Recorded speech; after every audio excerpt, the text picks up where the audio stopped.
ਹਾਂਜੀ, ਸਤਿ ਸ਼੍ਰੀ ਅਕਾਲ ਜੀ। ਮੈਂ ਜਗਮੋਹਨ ਸਿੰਘ। ਮੈਂ ਢੰਡਾਰੀ ਕਲਾਂ ਵਿਖੇ ਸੀਨੀਅਰ ਸੈਕੰਡਰੀ ਸਕੂਲ ਵਿੱਚ ਐਜ਼ ਆ ਵੋਕੇਸ਼ਨਲ ਟ੍ਰੇਨਰ ਹਾਂ, ਜੋ ਕਿ ਨਿੱਜੀ ਸੁਰੱਖਿਆ ਦਾ ਵਿਸ਼ਾ ਪੜ੍ਹਾਉਂਦਾ ਹਾਂ। ਇਹ ਨਿੱਜੀ ਸੁਰੱਖਿਆ NSQF ਦਾ ਇੱਕ ਟ੍ਰੇਡ ਹੈ, ਜੋ ਕਿ 9ਵੀਂ ਤੋਂ 12ਵੀਂ ਤੱਕ ਪੜ੍ਹਾਇਆ ਜਾਂਦਾ ਹੈ।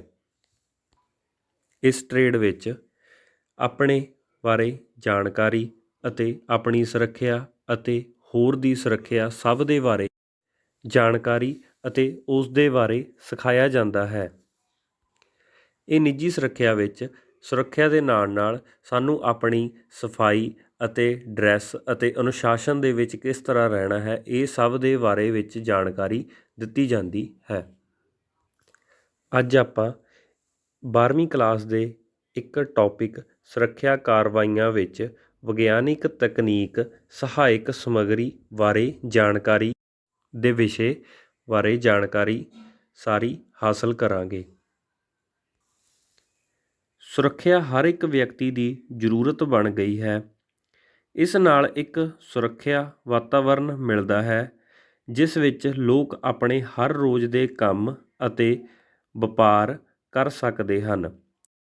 ਅੱਜ ਕੱਲ੍ਹ ਤੇਜ਼ੀ ਨਾਲ ਬਦਲ ਰਹੇ ਸਮਾਜਿਕ ਅਤੇ ਤਕਨੀਕੀ ਵਿਗਿਆਨ ਨਾਲ ਸੰਬੰਧਿਤ ਵਾਤਾਵਰਨ ਵਿੱਚ ਸੁਰੱਖਿਆ ਦੇ ਪੱਖਾਂ ਦੀ ਸਮਝ, ਕਾਰਵਾਈ ਅਤੇ ਸਮੱਗਰੀ ਦੀ ਵਰਤੋਂ ਸੁਰੱਖਿਆ ਵਿੱਚ ਮਹੱਤਵਪੂਰਨ ਰੋਲ ਅਦਾ ਕਰਦੀ ਹੈ, ਕਿਉਂਕਿ ਅੱਜ ਦੇ ਸਮੇਂ ਦੇ ਵਿੱਚ ਦੇਖਦੇ ਹਾਂ ਕਿ ਸੁਰੱਖਿਆ ਬਹੁਤ ਜ਼ਿਆਦਾ ਅਹਿਮ ਰੋਲ ਅਦਾ ਕਰਦੀ ਹੈ। ਇੱਕ ਸਿਰਫ ਨੋਰਮਲ ਲੜਾਈ ਝਗੜਾ ਹੀ ਸਾਡੀ ਆਮ ਜ਼ਿੰਦਗੀ ਦੇ ਵਿੱਚ ਬਹੁਤ ਤਰ੍ਹਾਂ ਦੇ ਵਿਘਨ ਪਾ ਸਕਦਾ ਹੈ। ਇਸ ਲਈ ਹਰ ਵਿਅਕਤੀ ਆਮ ਤੌਰ 'ਤੇ ਆਪਣੀ ਜ਼ਿੰਦਗੀ ਵਿੱਚ ਅਮਨ ਅਤੇ ਸ਼ਾਂਤੀ ਅਤੇ ਆਲਾ ਦੁਆਲਾ ਸੁਰੱਖਿਅਤ ਹੀ ਚਾਹੁੰਦਾ ਹੈ। ਹੁਣ ਆਪਾਂ ਗੱਲ ਕਰਾਂਗੇ ਪ੍ਰਵੇਸ਼ ਦੁਆਰ ਦੀ ਸੁਰੱਖਿਆ ਸੰਬੰਧੀ ਸਮੱਗਰੀ। ਪ੍ਰਵੇਸ਼ ਦੁਆਰ ਤੋਂ ਉਹ ਭਾਵ ਹੈ ਕਿ ਜਿੱਥੇ ਇੱਕ ਵਿਅਕਤੀ ਜਿਸ ਦਰਵਾਜ਼ੇ ਰਾਹੀਂ ਕਿਸੇ ਇਮਾਰਤ ਦੇ ਅੰਦਰ ਦਾਖਲ ਹੁੰਦਾ ਹੈ ਅਤੇ ਉਸੇ ਇਮਾਰਤ ਤੋਂ ਬਾਹਰ ਨਿਕਲਣ ਲਈ ਵੀ ਉਸੇ ਦਰਵਾਜ਼ੇ ਦੀ ਵਰਤੋਂ ਕਰਦਾ ਹੈ, ਉਸ ਨੂੰ ਪ੍ਰਵੇਸ਼ ਦੁਆਰ ਕਹਿੰਦੇ ਹਨ। ਇੱਕ ਪ੍ਰਵੇਸ਼ ਦੁਆਰ ਦੀ ਸੁਰੱਖਿਆ ਇਸ ਲਈ ਬਹੁਤ ਜ਼ਿਆਦਾ ਜ਼ਰੂਰੀ ਹੈ, ਕਿਉਂਕਿ ਇੱਕ ਆਮ ਤੌਰ 'ਤੇ ਇਮਾਰਤ ਨੂੰ ਸਾਰੇ ਪਾਸਿਓਂ ਇੱਕ ਕੰਧ ਜਾਂ ਦੀਵਾਰ ਦੇ ਨਾਲ ਸੁਰੱਖਿਆ ਕਵਰ ਕਰੀ ਹੁੰਦੀ ਹੈ ਅਤੇ ਇਸ ਤੋਂ ਇਲਾਵਾ ਇੱਕ ਸਿਰਫ ਪ੍ਰਵੇਸ਼ ਦੁਆਰ ਹੀ ਅਜਿਹਾ ਢੰਗ ਜਾਂ ਅਜਿਹਾ ਦੁਆਰ ਹੁੰਦਾ ਹੈ ਜਿਸ ਵਿੱਚ ਕਿਸੇ ਵੀ ਵਿਅਕਤੀ ਨੂੰ ਉਸ ਦੇ ਰਾਹੀਂ ਹੀ ਅੰਦਰ ਅਤੇ ਬਾਹਰ ਆਉਣਾ ਪੈਂਦਾ ਹੈ। ਇਸ ਲਈ ਉੱਥੇ ਸੁਰੱਖਿਆ ਦਾ ਅਹਿਮ ਰੋਲ ਅਦਾ ਹੁੰਦਾ ਹੈ। ਇੱਕ ਸੁਰੱਖਿਆ ਪ੍ਰਵੇਸ਼ ਦੁਆਰ ਦੇ ਉੱਤੇ ਇਹ ਰੋਲ ਅਦਾ ਕਰਦੀ ਹੈ ਕਿ ਆਉਣ ਵਾਲੇ ਵਿਅਕਤੀ ਦੀ ਤਲਾਸ਼ੀ ਅਤੇ ਆਉਣ ਵਾਲੇ ਵਿਅਕਤੀ ਦੇ ਬਾਰੇ ਜਾਣਕਾਰੀ ਪਤਾ ਹੋਵੇ ਕਿ ਉਸ ਨੂੰ ਕਿਉਂ ਅੰਦਰ ਜਾਣਾ ਹੈ ਅਤੇ ਉਸ ਦਾ ਟੀਚਾ ਕੀ ਹੈ ਅਤੇ ਕੋਈ ਉਹ ਇਸ ਤਰ੍ਹਾਂ ਦੀ ਵਾਰਦਾਤ ਨਹੀਂ ਕਰੇਗਾ ਜਿਸ ਨਾਲ ਸਾਨੂੰ ਕਿਸੇ ਤਰ੍ਹਾਂ ਦੀ ਮੁਸ਼ਕਿਲ ਦਾ ਸਾਹਮਣਾ ਕਰਨਾ ਪੈ ਸਕਦਾ ਹੈ। ਇਸ ਲਈ ਪ੍ਰਵੇਸ਼ ਦੁਆਰ ਸੰਬੰਧੀ ਸੁਰੱਖਿਆ ਇਹ ਆਪਸ ਵਿੱਚ ਕਈ ਜੁੜੇ ਸੰਬੰਧਿਤ ਯੰਤਰਾਂ ਦੀ ਸਮੂਹਿਕ ਜਾਂ ਜੁੜਦੀ ਕਾਰਵਾਈ ਹੈ, ਜਿਸ ਨਾਲ ਕੋਈ ਵੀ ਸੁਰੱਖਿਆ ਕਰਮਚਾਰੀ ਉਸ ਵਿਅਕਤੀ ਦੀ ਤਲਾਸ਼ੀ ਆਪਣੇ ਉਪਕਰਨਾਂ ਨਾਲ ਜਾਂ ਆਪਦੇ ਹੱਥਾਂ ਨਾਲ ਤਲਾਸ਼ੀ ਕਰਨ ਤੋਂ ਬਾਅਦ ਹੀ ਉਸ ਨੂੰ ਅੱਗੇ ਜਾਣ ਦੀ ਆਗਿਆ ਦਿੱਤੀ ਜਾਵੇ ਅਤੇ ਉਸ ਨੂੰ ਬਾਹਰ ਜਾਣ ਦੀ ਆਗਿਆ ਮਿਲਦੀ ਹੈ। ਹੁਣ ਆਪਾਂ ਗੱਲ ਕਰਦੇ ਹਾਂ ਪ੍ਰਵੇਸ਼ ਦੁਆਰ ਦੀ ਸੁਰੱਖਿਆ ਸਮੱਗਰੀ ਦੇ ਬਾਰੇ। ਪ੍ਰਵੇਸ਼ ਦੁਆਰ ਦੇ ਉੱਪਰ ਸਿਰਫ ਇੱਕ ਵਿਅਕਤੀ ਹੀ ਨਹੀਂ, ਉਸ ਦੇ ਉੱਪਰ ਅਲੱਗ-ਅਲੱਗ ਤਰ੍ਹਾਂ ਦੀ ਸਮੱਗਰੀ ਵੀ ਵਰਤੀ ਜਾਂਦੀ ਹੈ, ਜਿਸ ਨੂੰ ਅਸੀਂ ਉਪਕਰਨ, ਔਜ਼ਾਰ ਜਾਂ ਇੰਸਟਰੂਮੈਂਟ ਵੀ ਕਹਿੰਦੇ ਹਾਂ, ਜੋ ਕਿ ਕਿਸੇ ਇੱਕ ਵਿਅਕਤੀ ਨੂੰ ਅੰਦਰ ਜਾਣ ਤੋਂ ਪਹਿਲਾਂ ਉਸ ਦੀ ਰੁਕਾਵਟ ਬਣਦੀ ਹੈ ਅਤੇ ਉਹ ਰੁਕਾਵਟ ਤੋਂ ਬਾਅਦ ਹੀ ਉਹ ਵਿਅਕਤੀ ਜਦੋਂ ਆਪਣੇ ਤੌਰ 'ਤੇ ਇਹ ਸਾਬਿਤ ਕਰ ਦਿੰਦਾ ਹੈ ਕਿ ਉਹ ਬਿਲਕੁਲ ਸੁਰੱਖਿਅਤ ਅਤੇ ਅੰਦਰ ਜਾ ਕੇ ਸੁਰੱਖਿਅਤ ਵਾਤਾਵਰਨ ਹੀ ਦੇ ਸਕਦਾ ਹੈ, ਇਸ ਤੋਂ ਬਾਅਦ ਹੀ ਉਸ ਦੀ ਅੱਗੇ ਜਾਣ ਦੀ ਆਗਿਆ ਦਿੱਤੀ ਜਾਂਦੀ ਹੈ। ਇਸ ਦੇ ਕੁਝ ਭਾਗ ਹਨ, ਜਿਵੇਂ ਕਿ ਪਹਿਲਾ biometric card reader. Biometric card reader ਤੋਂ ਭਾਵ ਹੈ ਜਿਵੇਂ ਕਿ ਕਿਸੇ ਇੱਕ ਵਿਅਕਤੀ ਦੇ ਕਿਸੇ ਸਰੀਰਿਕ ਅੰਗ ਦੀ ਪਹਿਚਾਣ ਕਰਨ ਤੋਂ ਬਾਅਦ ਹੀ ਪ੍ਰਵੇਸ਼ ਦੁਆਰ ਤੋਂ ਅੱਗੇ ਉਸ ਵਿਅਕਤੀ ਨੂੰ ਭੇਜਣਾ, ਜਿਵੇਂ ਕਿ ਅੱਖਾਂ ਦੀ ਸਕੈਨ ਦੇ ਦੁਆਰਾ ਉਸ ਵਿਅਕਤੀ ਦੀ ਪਹਿਚਾਣ ਕਰਨੀ, ਜਾਂ ਅੰਗੂਠੇ ਦੇ ਨਿਸ਼ਾਨ ਤੋਂ ਉਸ ਵਿਅਕਤੀ ਦੀ ਪਹਿਚਾਣ ਕਰਨੀ, ਉਂਗਲਾਂ ਦੇ ਨਿਸ਼ਾਨ ਤੋਂ ਉਸ ਵਿਅਕਤੀ ਦੀ ਪਹਿਚਾਣ ਕਰਨੀ ਕਿ ਉਹ ਵਿਅਕਤੀ ਅਧਿਕਾਰਿਤ ਵਿਅਕਤੀ ਹੈ, ਆਥੋਰਾਈਜ਼ ਵਿਅਕਤੀ ਹੈ, ਕਿ ਉਹ ਉਸ ਇਮਾਰਤ ਦੇ ਅੰਦਰ ਦਾਖਲ ਹੋਣ ਦੇ ਕਾਬਿਲ ਹੈ ਜਾਂ ਨਹੀਂ ਹੈ। ਇਸ ਤੋਂ ਅੱਗੇ ਹੈ ਚੁੰਬਕੀ ਤਾਲੇ। ਚੁੰਬਕੀ ਤਾਲੇ ਉਹ ਹੁੰਦੇ ਹਨ ਜਦੋਂ ਇੱਕ ਵਿਅਕਤੀ ਅੰਦਰ ਐਂਟਰ ਹੋ ਜਾਂਦਾ ਹੈ ਤਾਂ ਉਸ ਤੋਂ ਬਾਅਦ ਅਗਲਾ ਵਿਅਕਤੀ ਐਂਟਰ ਹੋਣ ਤੋਂ ਪਹਿਲਾਂ ਉਹ ਦਰਵਾਜ਼ਾ ਜਾਂ ਪ੍ਰਵੇਸ਼ ਦੁਆਰ ਬੰਦ ਹੋ ਜਾਂਦਾ ਹੈ। ਉਹ ਚੁੰਬਕੀ ਤਾਲੇ ਆਪਸ ਵਿੱਚ ਲੌਕ ਹੋ ਜਾਂਦੇ ਹਨ ਅਤੇ ਅਗਲੇ ਵਿਅਕਤੀ ਦੇ ਚੈਕਿੰਗ ਤੋਂ ਬਾਅਦ ਹੀ ਜਦੋਂ ਉਹ ਵਿਅਕਤੀ ਸਾਬਿਤ ਹੋ ਜਾਂਦਾ ਹੈ ਕਿ ਉਹ ਅਧਿਕਾਰਿਤ ਵਿਅਕਤੀ ਹੀ ਹੈ, ਉਸ ਤੋਂ ਬਾਅਦ ਹੀ ਉਹ ਚੁੰਬਕੀ ਤਾਲੇ ਖੁੱਲ੍ਹਦੇ ਹਨ ਜਾਂ ਕਿਸੇ ਸੁਰੱਖਿਆ ਕਰਮਚਾਰੀ ਦੇ ਦੁਆਰਾ ਉਹ ਤਾਲੇ ਖੋਲ੍ਹੇ ਜਾਂਦੇ ਹਨ। ਇਸ ਤੋਂ ਅੱਗੇ ਹੈ ਨਿਯੰਤਰਕ। ਨਿਯੰਤਰਕ ਤੋਂ ਭਾਵ ਹੈ ਕਿ ਕਿਸੇ ਵਿਅਕਤੀ ਦੁਆਰਾ ਇਹ ਪੂਰਾ ਕੌਨਫੀਡੈਂਸ ਲਿਆ ਜਾਵੇ ਕਿ ਉਹ ਵਿਅਕਤੀ ਬਿਲਕੁਲ ਠੀਕ ਹੈ ਜਾਂ ਉਹ ਵਿਅਕਤੀ ਉਸ ਦੇ ਲਈ ਜਾਂ ਇਮਾਰਤ ਦੇ ਲਈ ਸੁਰੱਖਿਅਤ ਹੈ, ਤਾਂ ਉਸ ਤੋਂ ਅੱਗੇ ਹੀ ਉਸ ਨੂੰ ਪ੍ਰਵੇਸ਼ ਦੁਆਰ ਤੋਂ ਅੱਗੇ ਭੇਜਿਆ ਜਾਵੇ। ਇਸ ਤੋਂ ਅੱਗੇ ਹੈ CPU, ਜੋ ਕਿ ਅੱਜ ਦੇ ਸਮੇਂ 'ਚ IT ਯੁੱਗ ਦੇ ਸਮੇਂ ਦੇ ਵਿੱਚ CCTV ਕੈਮਰੇ ਜਾਂ ਹੋਰ ਕਈ ਅਜਿਹੇ ਉਪਕਰਨ ਹਨ ਜੋ ਕਿ ਕੰਪਿਊਟਰ ਦੇ ਰਾਹੀਂ ਚੱਲਦੇ ਹਨ। ਇਹ ਵੀ ਇੱਕ ਪ੍ਰਵੇਸ਼ ਦੁਆਰ ਦੇ ਉੱਤੇ ਵਰਤਿਆ ਜਾਣ ਵਾਲਾ ਔਜ਼ਾਰ ਮੰਨਿਆ ਜਾਂਦਾ ਹੈ। ਇਸ ਤੋਂ ਅੱਗੇ ਲਾਸਟ ਵਿੱਚ ਸਭ ਤੋਂ ਮਹੱਤਵਪੂਰਨ ਉਪਕਰਨ ਹੈ ਕਾਰਡ ਰੀਡਰ। ਕਾਰਡ ਰੀਡਰ ਜੋ ਕਿ ਅੱਜ ਦੇ ਸਮੇਂ 'ਚ ਸਭ ਤੋਂ ਜ਼ਿਆਦਾ ਵਰਤਿਆ ਜਾਣ ਵਾਲਾ ਔਜ਼ਾਰ ਹੈ। ਕਿਸੇ ਵੀ ਇਮਾਰਤ ਦੇ ਅੰਦਰ ਜਾਣ ਤੋਂ ਪਹਿਲਾਂ ਉਹ ਦਰਵਾਜ਼ਾ ਬੰਦ ਹੁੰਦਾ ਹੈ, ਪਰ ਅੱਜ ਦੇ ਸਮੇਂ ਦੇ ਵਿੱਚ ਹਰ ਵਿਅਕਤੀ ਨੂੰ ਉਸ ਦੇ ਹੱਥ ਵਿੱਚ ਕਾਰਡ ਰੀਡਰ ਦਿੱਤਾ ਜਾਂਦਾ ਹੈ ਤਾਂ ਕਿ ਉਹ ਕਾਰਡ ਰੀਡਰ ਜਾਂ ਕਾਰਡ ਨੂੰ ਪ੍ਰਵੇਸ਼ ਦੁਆਰ ਦੇ ਅੱਗੇ ਸ਼ੋਅ ਕਰਨ ਤੋਂ ਬਾਅਦ ਜਦੋਂ ਉਹਦਾ ਕਾਰਡ ਅਧਿਕਾਰਿਤ ਮੰਨਿਆ ਜਾਂਦਾ ਹੈ ਤਾਂ ਦਰਵਾਜ਼ਾ ਖੁੱਲ੍ਹ ਜਾਂਦਾ ਹੈ। ਅਗਰ ਉਸ ਵਿਅਕਤੀ ਦਾ ਕਾਰਡ ਜਾਂ ਉਹ ਵਿਅਕਤੀ ਕੋਲ ਕਾਰਡ ਨਹੀਂ ਹੈ ਜਾਂ ਕਾਰਡ ਮੇਲ ਨਹੀਂ ਖਾਂਦਾ ਹੈ ਤਾਂ ਪ੍ਰਵੇਸ਼ ਦੁਆਰ ਨਹੀਂ ਖੁੱਲ੍ਹਦਾ ਹੈ। ਇਸ ਤੋਂ ਬਾਅਦ ਉਹ ਉਸ ਇਮਾਰਤ ਜਾਂ ਕਿਸੇ ਮਾਲ ਦੇ ਵਿੱਚ ਜਾਂ ਕਿਸੇ ਦਫ਼ਤਰ ਦੇ ਅੰਦਰ ਦਾਖਲ ਹੋਣ ਦੀ ਅਨੁਮਤੀ ਨਹੀਂ ਮਿਲਦੀ ਹੈ। ਇਹਨਾਂ ਉਪਕਰਨਾਂ ਦੀ ਮਦਦ ਦੇ ਨਾਲ ਕਿਸੇ ਵੀ ਇਮਾਰਤ ਨੂੰ ਜਾਂ ਕਿਸੇ ਵੀ ਆਪਣੀ ਨਿੱਜੀ ਜਾਇਦਾਦ ਨੂੰ ਅਸੀਂ ਸੁਰੱਖਿਅਤ ਤੌਰ 'ਤੇ ਰੱਖ ਸਕਦੇ ਹਾਂ ਅਤੇ ਉਸ ਨੂੰ ਕਿਸੇ ਦੁਰਘਟਨਾ ਜਾਂ ਕਿਸੇ ਆਮ ਤੌਰ 'ਤੇ ਅਣਅਧਿਕਾਰਿਤ ਵਿਅਕਤੀ ਦੇ ਦਾਖਲ ਹੋਣ ਤੋਂ ਰੋਕ ਸਕਦੇ ਹਾਂ। ਅੱਗੇ ਗੱਲ ਕਰਦੇ ਹਾਂ ਪੁੱਛਗਿੱਛ ਦਾ ਤਲਾਸ਼ੀ। ਇਹ ਵੀ ਇੱਕ ਆਮ ਤੌਰ 'ਤੇ ਵੱਡੀ ਦੁਰਘਟਨਾ ਜਾਂ ਛੋਟੀ ਦੁਰਘਟਨਾ ਦੇ ਪਹਿਲਾਂ ਰੋਕੀ ਜਾਣ ਵਾਲੀ ਇੱਕ ਵਿਵਸਥਾ ਹੈ ਜੋ ਕਿ ਆਮ ਤੌਰ 'ਤੇ ਹਰ ਜਗ੍ਹਾ ਦੇ ਉੱਪਰ ਵਰਤੀ ਜਾਂਦੀ ਹੈ। ਇਹ ਇਕੱਲੀ ਸੁਰੱਖਿਆ ਕਰਮਚਾਰੀ ਦੁਆਰਾ ਜਾਂ ਕਿਸੇ ਪੁਲਿਸ ਦੁਆਰਾ ਨਹੀਂ ਵਰਤੀ ਜਾਂਦੀ। ਇਹ ਆਮ ਤੌਰ 'ਤੇ ਅਸੀਂ ਇੱਕ ਗਰਾਊਂਡ ਲੈਵਲ ਤੋਂ ਸੋਚਿਆ ਜਾਵੇ ਤਾਂ ਆਮ ਤੌਰ 'ਤੇ ਅਸੀਂ ਇਹਨੂੰ ਘਰਾਂ ਜਾਂ ਆਮ ਤੌਰ 'ਤੇ ਪਰਿਵਾਰਿਕ ਜਾਂ ਆਮ ਤੌਰ 'ਤੇ ਪਿੰਡਾਂ ਵਿੱਚ ਜਾਂ ਆਮ ਤੌਰ 'ਤੇ ਕਿਸੇ ਕਲੋਨੀਆਂ ਦੇ ਵਿੱਚ ਵੀ ਵਰਤਦੇ ਹਾਂ। ਜਿਵੇਂ ਕਿ ਆਮ ਤੌਰ 'ਤੇ ਆਪਾਂ ਗੱਲ ਕਰਦੇ ਹਾਂ ਕਿ ਕਿਸੇ ਅਣਜਾਣ ਬੰਦੇ ਨੂੰ ਅਸੀਂ ਘਰ ਦੇ ਅੰਦਰ ਦਾਖਲ ਹੋਣ ਤੋਂ ਪਹਿਲਾਂ ਇਹ ਪੁੱਛਿਆ ਜਾਂਦਾ ਹੈ ਕਿ ਤੁਹਾਡਾ ਨਾਮ, ਪਤਾ, ਕਿਸ ਨੂੰ ਮਿਲਣਾ ਹੈ। ਇਹ ਸਭ ਗੱਲਾਂ ਪੁੱਛਗਿੱਛ ਦੇ ਅਧੀਨ ਹੀ ਆਉਂਦੀਆਂ ਹਨ। ਇੱਕ ਇਮਾਰਤ ਜਾਂ ਦਫ਼ਤਰ ਜਾਂ ਕਿਸੇ ਕੀਮਤੀ ਜਗ੍ਹਾ ਜਿੱਥੇ ਕਿ ਬਹੁਤ ਜ਼ਿਆਦਾ ਚੋਰੀ ਜਾਂ ਦੁਰਘਟਨਾ ਹੋਣ ਦਾ ਡਰ ਹੁੰਦਾ ਹੈ, ਉੱਥੇ ਪੁੱਛਗਿੱਛ ਅਤੇ ਤਲਾਸ਼ੀ ਹੋਣ ਦਾ ਆਮ ਹੀ ਕਾਰਨ ਹੈ।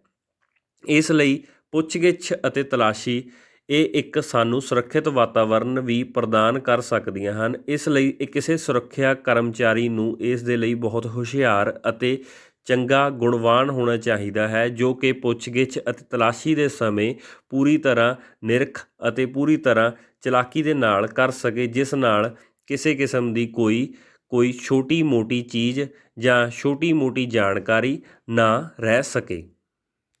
ਇਸ ਦੇ ਵਿੱਚ ਗੱਲ ਕਰਦੇ ਹਾਂ ਪੁੱਛਗਿੱਛ ਜਾਂ ਤਲਾਸ਼ੀ। ਅਜਿਹੀ ਸਥਿਤੀ ਵਿੱਚ ਕਿਸੇ ਇੱਕ ਪੁਲਿਸ ਕਰਮਚਾਰੀ ਜਾਂ ਸੁਰੱਖਿਆ ਕਰਮਚਾਰੀ ਨੂੰ ਕਿਸੇ ਵਿਅਕਤੀ ਦੇ ਸ਼ੱਕ ਹੁੰਦਾ ਹੈ।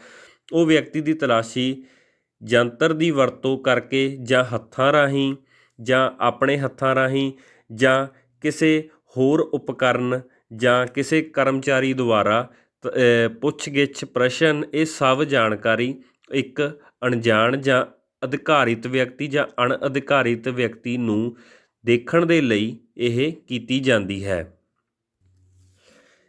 ਪੁੱਛਗਿੱਛ ਜਾਂ ਤਲਾਸ਼ੀ ਯੰਤਰਾਂ ਵਿੱਚ ਅਲੱਗ-ਅਲੱਗ ਉਪਕਰਨ ਆਉਂਦੇ ਹਨ, ਜਿਨ੍ਹਾਂ ਵਿੱਚੋਂ ਪਹਿਲਾ ਉਪਕਰਨ ਹੈ UCIM। ਇਹ ਉਪਕਰਨ ਆਮ ਤੌਰ 'ਤੇ ਮਾਲ ਜਾਂ ਕਿਸੇ ਬਹੁਤ ਜ਼ਿਆਦਾ ਸੁਰੱਖਿਅਤ ਖੇਤਰਾਂ ਵਿੱਚ ਵਰਤਿਆ ਜਾਂਦਾ ਹੈ, ਜਿੱਥੇ ਕਿ ਸੁਰੱਖਿਆ ਦੀ ਬਹੁਤ ਜ਼ਿਆਦਾ ਜ਼ਰੂਰਤ ਹੁੰਦੀ ਹੈ ਜਾਂ ਜਿੱਥੇ ਲੋਕਾਂ ਦਾ ਬਹੁਤ ਜ਼ਿਆਦਾ ਇਕੱਠ ਹੁੰਦਾ ਹੈ, ਜਿੱਥੇ ਆਮ ਤੌਰ 'ਤੇ ਬੰਬ ਧਮਾਕੇ ਜਾਂ ਹੋਰ ਕਈ ਦੁਰਘਟਨਾਵਾਂ ਹੋਣ ਦਾ ਡਰ ਲੱਗਿਆ ਹੁੰਦਾ ਹੈ। ਇਸ ਲਈ ਇਹ UCIM ਤਾਂ ਵਰਤਿਆ ਜਾਂਦਾ ਹੈ ਕਿਸੇ ਗੱਡੀ ਜਾਂ ਕਿਸੇ ਟਰੱਕ ਜਾਂ ਕਿਸੇ ਵਹੀਕਲ ਦੇ ਥੱਲੜੀ ਚਾਸੀ ਜਾਂ ਹੋਰ ਜਾਣਕਾਰੀ ਜਾਂ ਥੱਲੜਾ ਹਿੱਸਾ ਦੇਖਣ ਦੇ ਲਈ। ਇਸ ਦੇ ਵਿੱਚ ਇੱਕ ਸੀਸਾ ਲੱਗਿਆ ਹੁੰਦਾ ਹੈ ਜੋ ਕਿ ਨੀਚੇ ਤੋਂ ਸਾਰੀ ਸਕਰੀਨਿੰਗ ਦਿਖਾਉਂਦਾ ਹੈ, ਜਿਸ ਦੇ ਨਾਲ ਅਸੀਂ ਇਹ ਜਾਣਕਾਰੀ ਲੈ ਸਕਦੇ ਹਾਂ ਕਿ ਨੀਚੇ ਵਾਲੇ ਪਾਸੇ ਦੇ ਕੋਈ ਬੰਬ ਜਾਂ ਕੋਈ ਹੋਰ ਚੀਜ਼ ਬੰਨੀ ਨਾ ਹੋਵੇ ਜੋ ਕਿ ਕਿਸੇ ਦੁਰਘਟਨਾ ਦਾ ਕਾਰਨ ਬਣ ਸਕਦੀ ਹੋਵੇ। ਇਸ ਤੋਂ ਅੱਗੇ ਹੈ DFMD, ਡੋਰ ਫਰੇਮ ਮੈਟਲ ਡਿਟੈਕਟਰ, ਜੋ ਕਿ ਆਮ ਤੌਰ 'ਤੇ ਹਰ ਕਿਸੇ ਮਾਲ ਜਾਂ ਕਿਸੇ ਜਗ੍ਹਾ ਦੇ ਉੱਪਰ ਐਂਟਰ ਹੋਣ ਤੋਂ ਪਹਿਲਾਂ ਇਸ ਦੇ ਵਿੱਚ ਲੋਕਾਂ ਨੂੰ ਲੰਘਾਇਆ ਜਾਂਦਾ ਹੈ। ਇਹ ਹਮੇਸ਼ਾ ਮੈਟਲ ਦੀ ਕਿਸੇ ਚੀਜ਼ ਨੂੰ ਡਿਟੈਕਟ ਕਰਨ ਦੇ ਲਈ ਵਰਤਿਆ ਜਾਂਦਾ ਹੈ, ਜੋ ਕਿ ਇੱਕ ਵਿਅਕਤੀ ਦੇ ਸਾਰੇ ਸਰੀਰ ਦੇ ਵਿੱਚ ਕੋਈ ਕਿਸੇ ਤਰ੍ਹਾਂ ਦੀ ਕੋਈ ਮੈਟਲ ਦੀ ਚੀਜ਼ ਹੋਵੇ, ਉਹ ਈਵਨ ਕਿ ਬੈਲਟ ਹੀ ਕਿਉਂ ਨਾ ਹੋਵੇ, ਉਸ ਨੂੰ ਵੀ ਡਿਟੈਕਟ ਕਰ ਸਕਦਾ ਹੈ। ਇਹ ਪੂਰੇ ਦਾ ਪੂਰੀ ਬਾਡੀ ਹੀ ਡਿਟੈਕਟ ਕਰਦਾ ਹੈ। ਕਿਸੇ ਵਿਅਕਤੀ ਨੂੰ ਰੋਕਣ ਦੀ ਜਾਂ ਖੜ੍ਹਾ ਕੇ ਤਲਾਸ਼ੀ ਲੈਣ ਦੀ ਲੋੜ ਨਹੀਂ ਹੁੰਦੀ। ਇਹ ਨੋਰਮਲ ਕਿਸੇ ਵਿਅਕਤੀ ਨੂੰ ਉਸ ਯੰਤਰ ਦੇ ਵਿੱਚ ਦੀ ਕੱਢਦੇ ਹਾਂ ਤਾਂ ਉਹ ਯੰਤਰ ਸਾਰੀ ਜਾਣਕਾਰੀ ਦੇ ਦਿੰਦਾ ਹੈ। ਇਸ ਤੋਂ ਅੱਗੇ ਗੱਲ ਕਰਦੇ ਹਾਂ HHMD, ਜੋ ਕਿ ਆਮ ਤੌਰ 'ਤੇ ਹਰੇਕ ਸੁਰੱਖਿਆ ਗਾਰਡ ਜੋ ਕਿ ਗੇਟ ਉੱਪਰ ਖੜ੍ਹਾ ਹੁੰਦਾ ਹੈ, ਉਹ ਆਪਣੇ ਹੱਥ ਦੇ ਵਿੱਚ HHMD ਰੱਖਦਾ ਹੈ, ਜੋ ਕਿ ਕਿਸੇ ਵਿਅਕਤੀ ਜੋ ਕਿ ਸ਼ੱਕੀ ਵਿਅਕਤੀ ਦਿਸਦਾ ਹੈ ਉਸ ਨੂੰ ਰੋਕ ਕੇ ਉਸ ਦੀ ਪ੍ਰੋਪਰ ਤਲਾਸ਼ੀ, ਇਕੱਲਾ ਅੰਗ ਜਾਂ ਉਸ ਦੇ ਬੈਗ ਜਾਂ ਬੂਟ ਸਾਰਾ ਕੁਛ ਤਲਾਸ਼ ਕਰ ਸਕਦਾ ਹੈ। ਇਹ HHMD ਪੂਰਾ ਐਕੂਰੇਟ ਹੁੰਦਾ ਹੈ, ਜੋ ਕਿ ਬਿਲਕੁਲ ਸਰੀਰ ਦੇ ਨੇੜੇ ਤੋਂ ਹੀ ਇਸ ਦੀ ਤਲਾਸ਼ੀ ਕਰੀ ਜਾਂਦੀ ਹੈ, ਜਿਸ ਦੇ ਨਾਲ ਕਿਸੇ ਕਿਸਮ ਦੀ ਕੋਈ ਛੋਟੀ ਤੋਂ ਛੋਟੀ ਚੀਜ਼ ਵੀ ਇਸ ਦੇ ਵਿੱਚ ਡਿਟੈਕਟ ਹੋ ਸਕਦੀ ਹੈ। ਇਸ ਦੀ ਵਰਤੋਂ ਬਹੁਤ ਧਿਆਨ ਨਾਲ ਅਤੇ ਕਿਸੇ ਵਿਅਕਤੀ ਨੂੰ ਰੋਕ ਕੇ ਹੀ ਕਰੀ ਜਾਂਦੀ ਹੈ। ਇਸ ਤੋਂ ਅੱਗੇ ਹੈ EVD, ਜੋ ਕਿ ਬੰਬ ਧਮਾਕੇ ਜਾਂ ਬੰਬਾਂ ਦੀ ਪਹਿਚਾਣ ਜਾਂ ਬੰਬਾਂ ਦੀ ਤਲਾਸ਼ੀ ਕਰਨ ਦੇ ਲਈ ਵਰਤਿਆ ਜਾਂਦਾ ਹੈ। ਇਹ ਜਦੋਂ ਕੋਈ ਬੰਬ ਨੂੰ ਛੁਪਾਇਆ ਜਾਂ ਜਦੋਂ ਕਿਸੇ ਬੰਬ ਨੂੰ ਲਗਾਇਆ ਜਾਂਦਾ ਹੈ, ਉਸ ਦੀ ਜਾਣਕਾਰੀ ਮਿਲਣ ਉਪਰੰਤ ਹੀ ਇਸ ਦੀ ਵਰਤੋਂ ਕਰੀ ਜਾਂਦੀ ਹੈ। ਜਦੋਂ ਕੋਈ ਬੰਬ ਲੱਗਿਆ ਹੁੰਦਾ ਹੈ ਤਾਂ ਇਸ ਦੀ ਵਰਤੋਂ ਤੋਂ ਬਾਅਦ ਇਹ ਖੋਜਣ ਦੇ ਸਮੇਂ ਕੰਮ ਆਉਂਦਾ ਹੈ, ਜੋ ਕਿ ਕਿਸੇ ਬੰਬ ਦੇ ਮਿਲਣ ਸਮੇਂ ਇਹ ਬੀਪ ਕਰਨ ਲੱਗ ਜਾਂਦਾ ਹੈ ਅਤੇ ਲਾਈਟ ਵੀ ਸ਼ੋਅ ਕਰਦਾ ਹੈ ਅਤੇ ਸਾਨੂੰ ਬੰਬ ਦੀ ਲੋਕੇਸ਼ਨ ਅਤੇ ਬੰਬ ਦੀ ਜਗ੍ਹਾ ਵੀ ਪ੍ਰਾਪਤ ਹੋ ਸਕਦੀ ਹੈ। ਇਸ ਤੋਂ ਅੱਗੇ ਹੈ ਐਕਸ-ਰੇ ਮਸ਼ੀਨਾਂ, ਜੋ ਕਿ ਹਰ ਵਿਅਕਤੀ ਜਾਂ ਵਿਅਕਤੀ ਦੇ ਸਮਾਨ ਦੀ ਐਕਸ-ਰੇ ਜਾਂ ਪ੍ਰਤੀਬਿੰਬ ਬਣਾ ਦਿੰਦੀ ਹੈ, ਜੋ ਕਿ ਕਿਸੇ ਔਜ਼ਾਰ ਜਾਂ ਗਲਤ ਚੀਜ਼ ਜਾਂ ਕਿਸੇ ਦੁਰਘਟਨਾ ਵਾਲੀ ਚੀਜ਼ ਨੂੰ ਸਪੈਸ਼ਲ ਇਮੇਜ ਅਲੱਗ ਤੋਂ ਦਿਖਾ ਦਿੰਦੀ ਹੈ, ਜੋ ਕਿ ਲੁਕੋਈ ਵੀ ਹੋਵੇ ਤਾਂ ਵੀ ਉਹ ਸ਼ੋਅ ਕਰ ਦਿੰਦੀ ਹੈ, ਜਿਸ ਨਾਲ ਸਾਨੂੰ ਸੁਰੱਖਿਅਤ ਵਾਤਾਵਰਨ ਮਿਲਦਾ ਹੈ ਅਤੇ ਫਾਲਤੂ ਚੀਜ਼ ਜਾਂ ਦੁਰਘਟਨਾ ਵਾਲੀ ਚੀਜ਼ ਨੂੰ ਅਸੀਂ ਪਕੜ ਵੀ ਸਕਦੇ ਹਾਂ। ਆਓ ਹੁਣ ਗੱਲ ਕਰਦੇ ਹਾਂ CCTV ਕੈਮਰੇ। CCTV ਕੈਮਰੇ ਅੱਜ ਦੇ ਸਮੇਂ ਦੇ ਵਿੱਚ ਸਭ ਤੋਂ ਜ਼ਿਆਦਾ ਵਰਤੇ ਜਾਣ ਵਾਲੇ ਅਤੇ ਸਭ ਤੋਂ ਜ਼ਿਆਦਾ ਮਹੱਤਵਪੂਰਨ ਸੁਰੱਖਿਆ ਉਪਕਰਨ ਮੰਨੇ ਜਾਂਦੇ ਹਨ। ਇਹ CCTV ਕੈਮਰੇ ਸਿਰਫ ਮਾਲ ਜਾਂ ਕਿਸੇ ਦੁਰਘਟਨਾ ਵਾਲੀ ਜਗ੍ਹਾ ਦੇ ਉੱਪਰ ਹੀ ਨਹੀਂ ਵਰਤਦੇ, ਇਹਨੂੰ ਆਮ ਤੌਰ 'ਤੇ ਲੋਕ ਹੁਣ ਆਮ ਘਰਾਂ ਵਿੱਚ ਵੀ ਵਰਤਦੇ ਹਨ। CCTV ਕੈਮਰੇ ਸਿਰਫ ਘਰਾਂ ਦੇ ਵਿੱਚ ਹੀ ਨਹੀਂ, ਅੱਜ ਦੇ ਸਮੇਂ ਹਰ ਰੋਡ ਜਾਂ ਸੜਕ ਦੇ ਉੱਪਰ ਵੀ ਲਗਾਏ ਜਾਂਦੇ ਹਨ, ਜੋ ਕਿ ਚਲਾਣ ਸਮੇਂ ਜੋ ਕੋਈ ਵੀ ਗਲਤ ਹਰਕਤ ਕਰਦਾ ਉਸ ਨੂੰ ਪਕੜਨ ਸਮੇਂ ਜਾਂ ਰਿਕਾਰਡਿੰਗ ਕਰਨ ਦੇ ਲਈ ਹਰ ਕੰਮ ਲਈ CCTV ਕੈਮਰੇ ਵਰਤੇ ਜਾਂਦੇ ਹਨ। ਵਿਗਿਆਨਿਕ ਯੁੱਗ ਵਿੱਚ CCTV ਕੈਮਰੇ ਅਜਿਹੀ ਕਾਢ ਹੈ ਜੋ ਕਿ ਲੰਘੇ ਹੋਏ ਸਮੇਂ ਦੀ ਸਾਰੀ ਜਾਣਕਾਰੀ ਅਤੇ ਸਾਰੀ ਵੀਡੀਓ ਸੰਭਾਲ ਕੇ ਰੱਖਣ ਅਤੇ ਸੰਭਾਲ ਕੇ ਬਣਾਉਣ ਦੇ ਵਿੱਚ ਅੱਗੇ ਕੰਮ ਆਉਂਦੀ ਹੈ, ਜੋ ਕਿ ਕੇਸ ਸਟੱਡੀ ਜਾਂ ਉਸ ਨੂੰ ਸਬੂਤ ਦੇ ਤੌਰ ਦੇ ਉੱਤੇ ਵੀ ਵਰਤ ਸਕਦੇ ਹਾਂ। ਇਹ ਕੈਮਰੇ ਵੱਖ-ਵੱਖ ਸਥਿਤੀਆਂ ਵਿੱਚ ਸੰਸਾਰ ਦੇ ਹਰ ਜਗ੍ਹਾ ਵਿੱਚ ਵਰਤੇ ਜਾਣ ਵਾਲੇ ਇਹਨਾਂ ਦਾ ਕੰਮ ਨਜ਼ਰਸਾਨੀ ਰੱਖਣੀ ਅਤੇ ਇਹ ਘਟਨਾ ਦੀ ਹਰ ਗੱਲ ਦੀ ਜਾਣਕਾਰੀ ਦਾ ਰਿਕਾਰਡ ਰੱਖਦਾ ਹੈ। ਇਸ ਨੂੰ ਅੱਗੇ ਵੀ ਅਸੀਂ ਵਰਤ ਸਕਦੇ ਹਾਂ। ਹੁਣ ਗੱਲ ਕਰਦੇ ਹਾਂ CCTV ਕੈਮਰੇ ਦੇ ਪ੍ਰਕਾਰ। CCTV ਕੈਮਰੇ ਕਈ ਤਰ੍ਹਾਂ ਦੇ ਹੁੰਦੇ ਹਨ, ਪਰ ਕੁਝ ਕੁ ਮਹੱਤਵ ਜਾਂ ਕੁਝ ਕੁ ਆਮ ਤੌਰ 'ਤੇ ਵਰਤੇ ਜਾਣ ਵਾਲੇ ਕੈਮਰੇ, ਜਿਵੇਂ ਕਿ ਸਥਿਰ, ਜੋ ਕਿ ਕੈਮਰੇ ਇੱਕ ਜਗ੍ਹਾ ਦੇ ਉੱਪਰ ਟਿਕਾ ਕੇ ਜਾਂ ਕਿਸੇ ਜਗ੍ਹਾ ਦੇ ਉੱਪਰ ਫਿੱਟ ਕਰੇ ਹੁੰਦੇ ਹਨ, ਜੋ ਕਿ ਉਸ ਹੀ ਜਗ੍ਹਾ ਦੇ ਉੱਪਰ ਤੋਂ ਹੀ ਸਾਰੀ ਰਿਕਾਰਡਿੰਗ ਬਣਾਉਂਦੇ ਹਨ ਅਤੇ ਹਿਲ ਜੁਲ ਨਹੀਂ ਹੁੰਦੀ ਅਤੇ ਓਨੀ ਕੁ ਹੀ ਜਗ੍ਹਾ ਦੀ ਸਾਰੀ ਰਿਕਾਰਡਿੰਗ ਕਵਰ ਕਰਦੇ ਹਨ। ਇਸ ਤੋਂ ਅੱਗੇ ਹੈ ਕੜਾਹੀ ਦੀ ਸ਼ਕਲ ਵਾਲਾ ਕੈਮਰਾ, ਜੋ ਕਿ ਅਲੱਗ ਤੌਰ 'ਤੇ ਵੱਡੀ ਸ਼ਕਲ ਜਾਂ ਵੱਡੇ ਕਿਸੇ ਗੋਲਾਕਾਰ ਦੇ ਵਿੱਚ ਰੱਖਿਆ ਹੁੰਦਾ ਹੈ, ਜੋ ਕਿ ਘੁੰਮ ਵੀ ਸਕਦਾ ਹੈ ਅਤੇ ਉਸ ਦਾ ਪ੍ਰਤੀਬਿੰਬ ਜਾਂ ਉਸ ਦਾ ਕਵਰੇਜ ਏਰੀਆ ਵੀ ਜ਼ਿਆਦਾ ਮੰਨਿਆ ਜਾਂਦਾ ਹੈ। ਇਸ ਤੋਂ ਅੱਗੇ ਹੈ ਘੁੰਮਣ ਵਾਲੇ ਕੈਮਰੇ। ਇਹ ਕੈਮਰੇ ਜ਼ਿਆਦਾਤਰ ਚੌਂਕ ਜਾਂ ਚੁਰਸਤਿਆਂ ਦੇ ਵਿੱਚ ਲਗਾਏ ਜਾਂਦੇ ਹਨ, ਜੋ ਕਿ ਸਾਰੀ ਦਿਸ਼ਾ ਦੇ ਵਿੱਚ ਘੁੰਮਦੇ ਹਨ ਅਤੇ ਸਾਰੀਆਂ ਦਿਸ਼ਾਵਾਂ ਦੀ ਰਿਕਾਰਡਿੰਗ ਕਵਰ ਕਰਦੇ ਹਨ ਅਤੇ ਹਰ ਤਰ੍ਹਾਂ ਦੀ ਦੁਰਘਟਨਾ ਜਾਂ ਹਰ ਤਰ੍ਹਾਂ ਦੇ ਪ੍ਰਤੀਬਿੰਬ ਇਸ ਦੇ ਅੰਦਰ ਕਵਰ ਹੁੰਦੇ ਹਨ, ਜੋ ਕਿ ਰਿਕਾਰਡ ਦੇ ਲਈ ਵੀ ਅਸੀਂ ਅੱਗੇ ਵਰਤ ਸਕਦੇ ਹਾਂ। ਇਸ ਤੋਂ ਅੱਗੇ ਹੈ ਡਿਜੀਟਲ ਵੀਡੀਓ ਰਿਕਾਰਡਿੰਗ ਵਾਲਾ ਕੈਮਰਾ, ਜੋ ਕਿ ਡਿਜੀਟਲ ਵੀਡੀਓ ਦਾ ਮਤਲਬ ਹੈ ਕਿ ਬਹੁਤ ਜ਼ਿਆਦਾ ਵਧੀਆ ਤਰ੍ਹਾਂ ਰਿਕਾਰਡ ਕਰਨਾ ਅਤੇ ਰੰਗਦਾਰ ਰਾਤ ਦੇ ਸਮੇਂ ਚੰਗੀ ਵੀਡੀਓ ਦਿਖਾਉਣੀ, ਇਸ ਨੂੰ ਡਿਜੀਟਲ ਕਹਿੰਦੇ ਹਨ। ਇਹ ਕੈਮਰੇ ਅੱਜ ਦੇ ਸਮੇਂ ਦੇ ਵਿੱਚ ਜ਼ਿਆਦਾ ਵਰਤਣ ਵਾਲੇ ਅਤੇ ਜ਼ਿਆਦਾਤਰ ਇਹੀ ਕੈਮਰੇ ਸਿਕਿਉਰਿਟੀ ਜਾਂ ਪੁਲਿਸ ਜਾਂ ਫੌਜ ਵੱਲੋਂ ਇਹ ਕੈਮਰੇ ਵਰਤੇ ਜਾਂਦੇ ਹਨ। ਇਹਨਾਂ ਦੀ ਕੁਆਲਿਟੀ ਅਤੇ quality of video, quality of image ਇਹਨਾਂ ਦੀ ਚੰਗੀ ਹੈ। ਇਸ ਤੋਂ ਅੱਗੇ ਹੈ ਛੁਪੇ ਹੋਏ ਕੈਮਰੇ, ਜੋ ਕੈਮਰਿਆਂ ਦਾ ਆਕਾਰ ਛੋਟਾ ਹੈ ਅਤੇ ਇਹਨਾਂ ਨੂੰ ਆਸਾਨੀ ਨਾਲ ਅਸੀਂ ਕਿਸੇ ਸ਼ਰਟ ਜਾਂ ਬਟੂਏ ਜਾਂ ਪਰਸ ਦੇ ਵਿੱਚ ਲਗਾ ਕੇ ਕਿਸੇ ਕਿਸਮ ਦੀ ਕੋਈ ਵੀਡੀਓ ਜਾਂ ਕਿਸੇ ਕਿਸਮ ਦੀ ਕਿਸੇ ਤਰ੍ਹਾਂ ਦਾ ਕੋਈ ਗੁਪਤ ਵੀਡੀਓ ਜਾਂ ਗੁਪਤ ਸੂਚਨਾ ਤਿਆਰ ਕਰਨੀ ਹੋਵੇ ਜਾਂ ਗੁਪਤ ਸੂਚਨਾ ਲੈਣੀ ਹੋਵੇ, ਉਹ ਜਾਣਕਾਰੀ ਪ੍ਰਾਪਤ ਕਰਨ ਦੇ ਲਈ ਛੁਪੇ ਹੋਏ ਕੈਮਰਿਆਂ ਦੀ ਜ਼ਰੂਰਤ ਹੁੰਦੀ ਹੈ। ਆਓ ਹੁਣ ਗੱਲ ਕਰੀਏ CCTV ਕੈਮਰੇ ਕਿਹੜੇ-ਕਿਹੜੇ ਸਥਾਨਾਂ 'ਤੇ ਲਗਾਏ ਜਾ ਸਕਦੇ ਹਨ। ਇਹ ਸਭ ਤੋਂ ਪਹਿਲਾਂ ਕਾਰਖਾਨਿਆਂ ਦੇ ਵਿੱਚ, ਜਿਵੇਂ ਕਿ ਮਾਲਕਾਂ ਦੁਆਰਾ ਜਾਂ ਕਿਸੇ ਮੈਨੇਜਮੈਂਟ ਦੁਆਰਾ ਇਹ ਵਰਤੇ ਜਾਂਦੇ ਹਨ, ਜੋ ਕਿ ਇਹ ਦੇਖਣਾ ਹੋਵੇ ਕਿ ਸਾਡੇ ਮੁਲਾਜ਼ਮ ਜਾਂ ਸਾਡੇ ਵਰਕਰ ਇਹ ਕੰਮ ਸਹੀ ਕਰਦੇ ਹਨ ਜੋ ਉਹਨਾਂ ਦੁਆਰਾ ਦਿੱਤਾ ਜਾਂਦਾ ਹੈ। ਇਸ ਤੋਂ ਅੱਗੇ ਹੈ ਵਪਾਰਿਕ ਅਦਾਰੇ, ਜਿਵੇਂ ਕਿ ਉਹ ਅਦਾਰੇ ਜਿਹੜੇ ਕਿ ਆਮ ਤੌਰ 'ਤੇ ਵਪਾਰਿਕ, ਜਿਵੇਂ ਕਿ ਸਮਾਨ ਸਟੋਰ ਕਰਨਾ ਜਾਂ ਸਮਾਨ ਰੱਖਣਾ, ਉਹਨਾਂ ਦੇ ਵਿੱਚ ਵੀ ਇਹ ਕੀਮਤੀ ਸਮਾਨ ਦੀ ਬਚਾਅ ਅਤੇ ਚੋਰੀ ਨੂੰ ਰੋਕਣ ਦੇ ਲਈ CCTV ਕੈਮਰਿਆਂ ਦੀ ਵਰਤੋਂ ਕਰੀ ਜਾਂਦੀ ਹੈ। ਇਸ ਤੋਂ ਅੱਗੇ ਹੈ ਦਫ਼ਤਰਾਂ ਦੇ ਵਿੱਚ। ਦਫ਼ਤਰਾਂ ਵਿੱਚ ਇਸ ਦੀ ਬਹੁਤ ਜ਼ਿਆਦਾ ਜ਼ਰੂਰਤ ਹੈ, ਕਿਉਂਕਿ ਅੱਜ ਦੇ ਸਮੇਂ ਵਿੱਚ ਡਾਕੂਮੈਂਟ ਅਤੇ ਹੋਰ ਬਹੁਤ ਮਹੱਤਵਪੂਰਨ ਚੀਜ਼ਾਂ ਦਫ਼ਤਰਾਂ ਵਿੱਚ ਅਸੀਂ ਆਮ ਤੌਰ 'ਤੇ ਰੱਖਦੇ ਹਾਂ, ਜੋ ਕਿ ਬਹੁਤ ਜ਼ਰੂਰੀ ਹੁੰਦੀਆਂ ਹਨ। ਇਸ ਦੀ ਲੀਕੇਜ ਜਾਂ ਇਸ ਦੀ ਚੋਰੀ ਨੂੰ ਰੋਕਣ ਦੇ ਲਈ ਇਹਨਾਂ ਕੈਮਰਿਆਂ ਦੀ ਵਰਤੋਂ ਕਰੀ ਜਾਂਦੀ ਹੈ। ਇਸ ਤੋਂ ਅੱਗੇ ਹੈ ਮਾਲ ਦੇ ਵਿੱਚ। ਮਾਲਾਂ ਦੇ ਵਿੱਚ ਆਮ ਤੌਰ 'ਤੇ ਲੋਕਾਂ ਦਾ ਬਹੁਤ ਜ਼ਿਆਦਾ ਇਕੱਠ ਹੁੰਦਾ ਹੈ, ਜਿਸ ਵਿੱਚ ਚੋਰੀ ਜਾਂ ਕਿਸੇ ਤਰ੍ਹਾਂ ਦੀ ਦੁਰਘਟਨਾ ਜਾਂ ਕਿਸੇ ਤਰ੍ਹਾਂ ਦੀ ਛੇੜਖਾਨੀ ਜਾਂ ਕਾਫੀ ਤਰ੍ਹਾਂ ਦੀਆਂ ਦੁਰਘਟਨਾਵਾਂ ਆਮ ਤੌਰ 'ਤੇ ਮਾਲਾਂ ਦੇ ਵਿੱਚ ਹੁੰਦੀਆਂ ਹਨ। ਲੋਕਾਂ ਦੇ ਇਕੱਠ ਨੂੰ ਕਵਰ ਕਰਨ ਦੇ ਲਈ, ਉਸ ਦੇ ਵਿੱਚੋਂ ਅਪਰਾਧੀ ਜਾਂ ਦੋਸ਼ੀ ਨੂੰ ਪਹਿਚਾਨਣ ਦੇ ਲਈ ਇਸ CCTV ਕੈਮਰੇ ਦੀ ਵਰਤੋਂ ਕਰੀ ਜਾਂਦੀ ਹੈ, ਜੋ ਕਿ ਐਕੂਰੇਟ ਸਾਨੂੰ ਰਿਜ਼ਲਟ ਦਿਖਾਉਂਦਾ ਹੈ ਅਤੇ ਉਸ ਐਕੂਰੇਟ ਡਾਟੇ ਜਾਂ ਐਕੂਰੇਟ ਰਿਜ਼ਲਟ ਤੋਂ ਬਾਅਦ ਹੀ ਅਸੀਂ ਕਿਸੇ ਨਤੀਜੇ ਤੋਂ ਬਾਅਦ ਉਸ ਜਾਣਕਾਰੀ ਮਿਲਣ ਤੋਂ ਬਾਅਦ ਉਸ ਦੀ ਰਿਪੋਰਟ ਜਾਂ ਉਸ ਦੋਸ਼ੀ ਨੂੰ ਸਜ਼ਾ ਦਿਵਾਉਣ ਦੇ ਹੱਕਦਾਰ ਹੁੰਦੇ ਹਾਂ।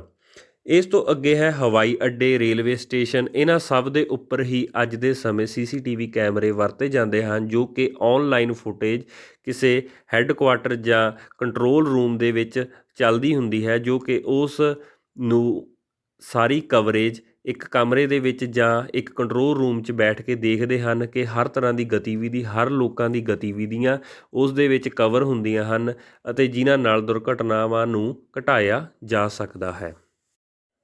ਇਸ ਤੋਂ ਬਾਅਦ ਬੱਸ ਸਟੈਂਡ, ਰੇਲਵੇ ਸਟੇਸ਼ਨ, ਹੋਟਲਾਂ ਦੇ ਵਿੱਚ ਵੀ ਇਸ ਦੀ ਵਰਤੋਂ ਕਰੀ ਜਾਂਦੀ ਹੈ, ਜੋ ਕਿ ਕਿਸੇ ਅਣਅਧਿਕਾਰਿਤ ਵਿਅਕਤੀ ਜੋ ਕਿ ਹੋਟਲ ਦੇ ਵਿੱਚ ਰਹਿੰਦੇ ਹਨ ਉਹਨਾਂ ਦੀ ਸਾਰੀਆਂ ਗਤੀਵਿਧੀਆਂ ਦੇਖਣ ਦੇ ਲਈ। ਪਾਰਕਾਂ ਦੇ ਵਿੱਚ ਵੀ ਇਸ ਦੀ ਬਹੁਤ ਜ਼ਿਆਦਾ ਜ਼ਰੂਰਤ ਹੁੰਦੀ ਹੈ, ਕਿਉਂਕਿ ਲੜਾਈ ਝਗੜੇ ਅਤੇ ਹੋਰ ਸਭ ਗਤੀਵਿਧੀਆਂ ਨੂੰ ਦੇਖਣ ਦੇ ਲਈ ਇਹ CCTV ਕੈਮਰੇ ਵਰਤੇ ਜਾਂਦੇ ਹਨ।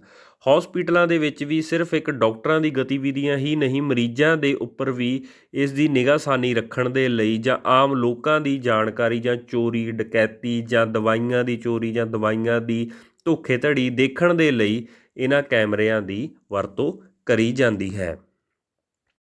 ਹੁਣ ਆਪਾਂ ਗੱਲ ਕਰਦੇ ਹਾਂ ਜਨਤਕ ਸੰਬੋਧਨ ਸਿਸਟਮ, ਜਿਸ ਨੂੰ ਅਸੀਂ ਆਮ ਤੌਰ 'ਤੇ ਕਿਸੇ ਭੀੜ ਨੂੰ ਸੰਬੋਧਨ ਕਰਨ ਦੇ ਲਈ ਵਰਤਦੇ ਹਾਂ। ਜਦੋਂ ਇੱਕ ਵਿਅਕਤੀ ਕਿਸੇ ਹਜ਼ਾਰਾਂ ਜਾਂ ਸੈਂਕੜੇ ਵਿਅਕਤੀਆਂ ਨੂੰ ਭਾਸ਼ਣ ਦਿੰਦਾ ਹੈ ਤਾਂ ਉਸ ਦੀ ਆਵਾਜ਼ ਇੱਕ ਵਿਅਕਤੀ ਦੀ 1000 ਵਿਅਕਤੀ ਜਾਂ 100 ਵਿਅਕਤੀਆਂ ਦੇ ਕੰਨਾਂ ਤੱਕ ਨਹੀਂ ਪਹੁੰਚ ਸਕਦੀ। ਅਗਰ ਉਸ ਵਿਅਕਤੀ ਦੀ ਆਵਾਜ਼ ਪਹੁੰਚਾਉਣੀ ਹੈ ਤਾਂ ਸਾਨੂੰ ਕਿਸੇ ਸੰਬੋਧਨ ਕਰਨ ਦੇ ਲਈ ਸਪੀਕਰ ਜਾਂ ਉੱਚੀ ਆਵਾਜ਼ ਵਾਲੇ ਸਿਸਟਮ ਦੀ ਜ਼ਰੂਰਤ ਪੈਂਦੀ ਹੈ, ਜੋ ਕਿ ਆਪਣੀ ਆਵਾਜ਼ ਦੂਜੇ ਵਿਅਕਤੀਆਂ ਤੱਕ ਉੱਚੀ ਅਤੇ ਸਾਫ਼ ਸੁਥਰੀ ਪਹੁੰਚਾ ਸਕੇ।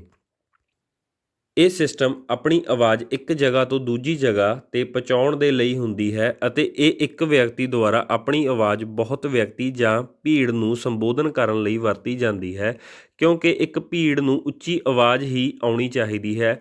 ਇੱਕ ਵਿਅਕਤੀ ਆਪਣੀ ਫਸਟ ਰੋ ਜਾਂ ਸੈਕਿੰਡ ਰੋ ਤੱਕ ਆਵਾਜ਼ ਪਹੁੰਚਾ ਸਕਦਾ ਹੈ। ਇੱਕ ਨੋਰਮਲ ਵਿਅਕਤੀ ਆਪਣੇ ਪਿੱਛੇ ਖੜ੍ਹੇ ਜਾਂ 100 ਫੁੱਟ ਦੀ ਦੂਰੀ ਜਾਂ 50 ਫੁੱਟ ਦੀ ਦੂਰੀ ਤੱਕ ਆਵਾਜ਼ ਤਾਂ ਹੀ ਪਹੁੰਚਾ ਸਕਦਾ ਹੈ ਜੇ ਉਸ ਦੇ ਕੋਲ ਕਿਸੇ ਕਿਸਮ ਦਾ ਸੰਬੋਧਨ ਸਿਸਟਮ ਜਾਂ ਉੱਚੀ ਆਵਾਜ਼ ਵਾਲਾ ਸਿਸਟਮ ਹੋਏਗਾ। ਇਸ ਤੋਂ ਅੱਗੇ ਹੈ ਜਨਤਕ ਸੰਬੋਧਨ ਸਿਸਟਮ ਵਿੱਚ ਵਰਤੇ ਜਾਣ ਵਾਲੇ ਭਾਗ ਕਿਹੜੇ-ਕਿਹੜੇ ਹੁੰਦੇ ਹਨ। ਇਸ ਦੇ ਵਿੱਚ ਮਾਈਕ ਹੁੰਦਾ ਹੈ, ਜੋ ਕਿ ਸਾਡੀ ਆਵਾਜ਼ ਸਪੀਕਰ ਤੱਕ ਪਹੁੰਚਾਉਂਦਾ ਹੈ, ਜੋ ਕਿ ਜਿਸ ਵਿੱਚ ਅਸੀਂ ਆਵਾਜ਼ ਬੋਲਦੇ ਹਾਂ ਅਤੇ ਉਹ ਸਪੀਕਰ ਤੱਕ ਪਹੁੰਚਦੀ ਹੈ। ਸਪੀਕਰ ਜੋ ਕਿ ਸਾਡੀ ਆਵਾਜ਼ ਨੂੰ ਉੱਚੀ ਕਰਕੇ ਭੀੜ ਨੂੰ ਜਾਂ ਆਮ ਲੋਕਾਂ ਨੂੰ ਸੰਬੋਧਨ ਕਰਦਾ ਹੈ, ਸਾਡੀ ਆਵਾਜ਼ ਦੂਜੇ ਤੱਕ ਉੱਚੀ ਕਰਕੇ ਪਹੁੰਚਾਉਂਦਾ ਹੈ। ਮਾਈਕ੍ਰੋਫੋਨ ਜੋ ਕਿ ਸਾਡੀ ਆਵਾਜ਼ ਸੁਣਦਾ ਹੈ ਅਤੇ ਹੌਲੀ ਤੋਂ ਹੌਲੀ ਆਵਾਜ਼ ਨੂੰ ਉੱਚੀ ਕਰਦਾ ਹੈ। ਬਿਜਲੀ ਇੱਕ ਅਜਿਹਾ ਉਪਕਰਨ ਹੈ ਜਾਂ ਬਿਜਲੀ ਇੱਕ ਅਜਿਹੀ ਊਰਜਾ ਹੈ ਜੋ ਕਿ ਇਸ ਸਭ ਨੂੰ ਚਲਾਉਂਦੀ ਹੈ ਅਤੇ ਬਿਜਲੀ ਦੇ ਨਾਲ ਹੀ ਅਸੀਂ ਇਸ ਦੀ ਵਰਤੋਂ ਕਰ ਸਕਦੇ ਹਾਂ। ਇਹ ਬਿਜਲੀ ਦਾ ਜੋ ਊਰਜਾ ਬਿਜਲੀ ਕਨੈਕਸ਼ਨ ਜਾਂ ਸੈੱਲ ਜਾਂ ਬੈਟਰੀ ਦੀ ਵਰਤੋਂ ਕਰਨ ਦੇ ਨਾਲ ਹੀ ਕਰ ਸਕਦੇ ਹਾਂ।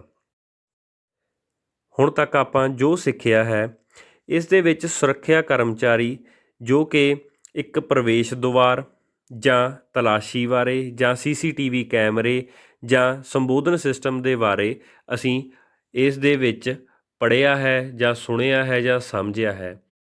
ਇਸ ਤੋਂ ਬਾਅਦ ਮੈਂ ਆਗਿਆ ਲੈਂਦਾ ਹਾਂ ਕਿ ਤੁਹਾਨੂੰ ਇਹ ਸਭ ਟੌਪਿਕ ਦੇ ਵਿੱਚੋਂ ਸਭ ਕੁਝ ਸਮਝ ਆ ਗਿਆ ਹੋਵੇਗਾ। ਇਹ ਆਸ਼ਾ ਕਰਦਾ ਹਾਂ ਕਿ ਤੁਸੀਂ ਜੋ ਇਸ ਦੇ ਵਿੱਚੋਂ ਸਮਝਿਆ ਹੈ ਇਸ ਨੂੰ ਸਮਝ ਕੇ ਅਮਲ ਕਰੋਗੇ ਅਤੇ ਆਪਣੀ ਜ਼ਿੰਦਗੀ ਵਿੱਚ ਸਫਲ ਹੋਵੋਗੇ। ਧੰਨਵਾਦ।